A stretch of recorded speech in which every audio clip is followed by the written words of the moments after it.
allow me to introduce our penultimate author who wrote the most striking story for Darkness Most Fowl.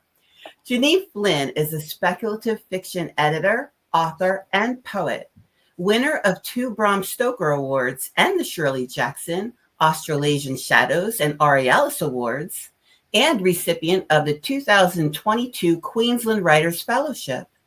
Her work has been long listed for the British Fantasy, Locus, Carl Brandon Parallax, and Elgin Awards. She's the co-editor of Black Cranes, Tales of Unquiet Women, the dark fiction anthology which launched the grassroots movement in Asian women's horror writing. Her work has been published by Weird Tales, PS Publishing, Flame Tree Publishing, and Pseudopod, among others. She is Chinese, born in Malaysia, and now calls Australia her home.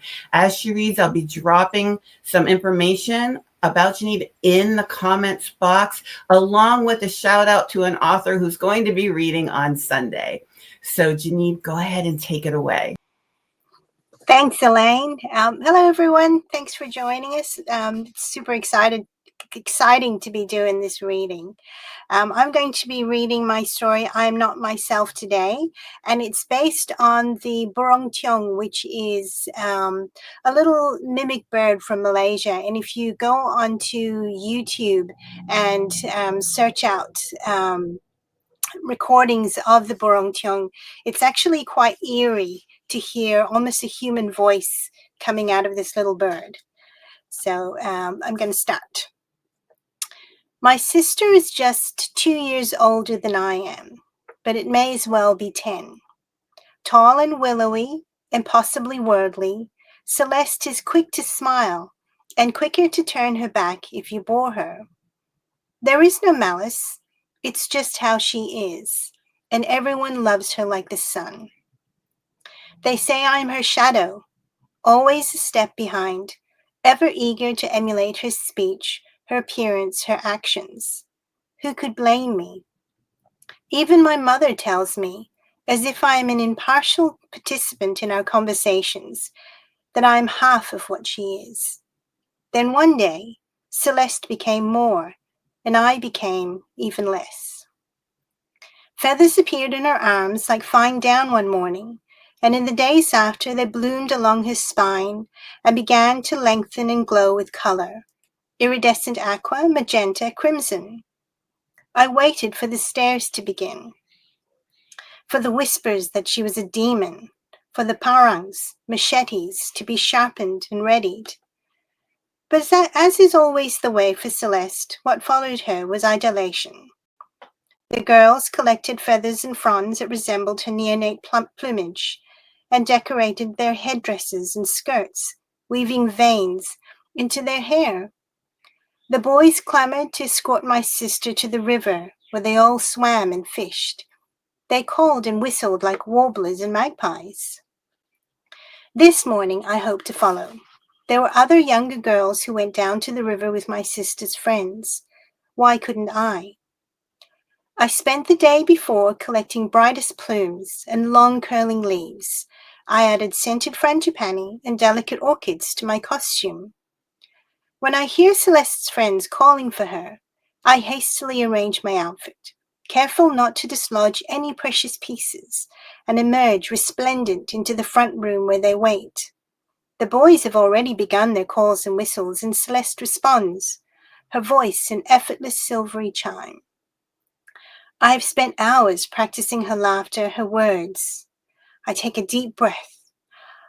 Tiong, tiong. I clap my hand over my mouth, sour heat swirling from my stomach outward until I'm hot all over. Burung tiong, my mother wheedles from the inside dry kitchen, calling me the Malay name for a common hill miner.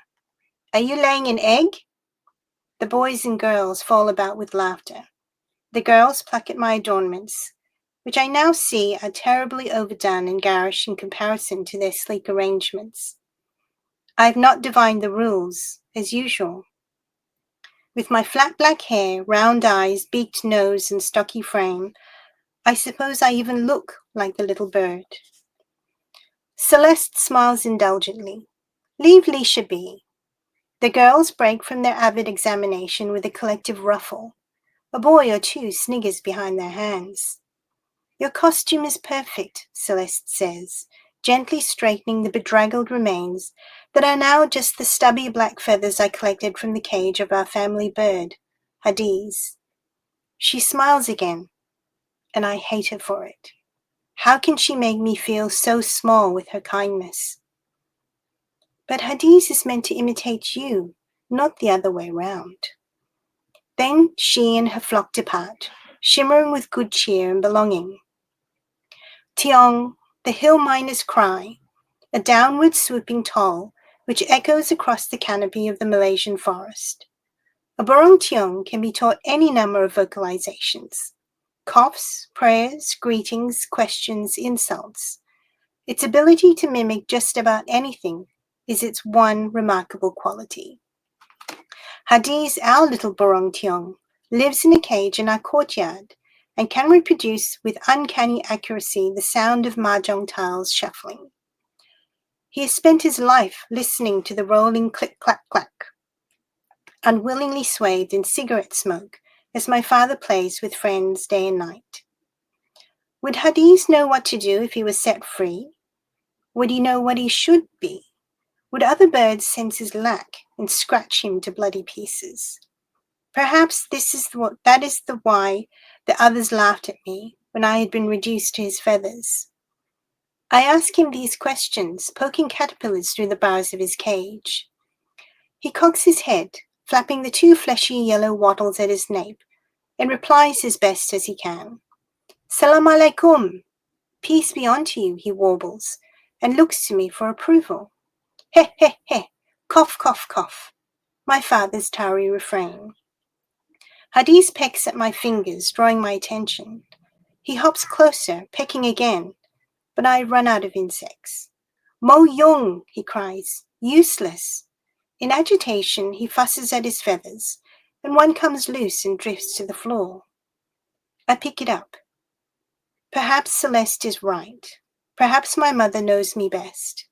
Beautiful feathers are not for such a lifeless imitation, only these common black ones from a common black bird. Are we the same, Hadiz? I ask. He he he. Hadiz hops up to his perch. Click, clack, clack, he rattles. Fian yin, cheat, cheat. The recitation of the mahjong noise has reminded him of my father's favorite protest when losing. Are you laying an egg? Hadiz recites, and I could swear my mother speaks to me through his throat. My jaw tightens, and I grip the feather and stab it into my forearm, expecting, relishing the punishing agony to come. It glides in. No pain, only an unnerving, eager acceptance. I stare as it seeps into my flesh, fitting as if I were born to it.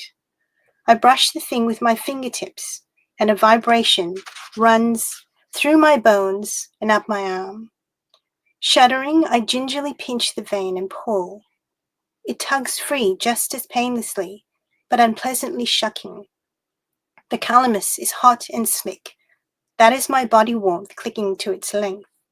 I flick the feather away with a cry, and it lands on the floor, glistening bloodlessly along the inch-long shaft. The hole in my arm gapes like a giant paw, pink and deeply cylindrical.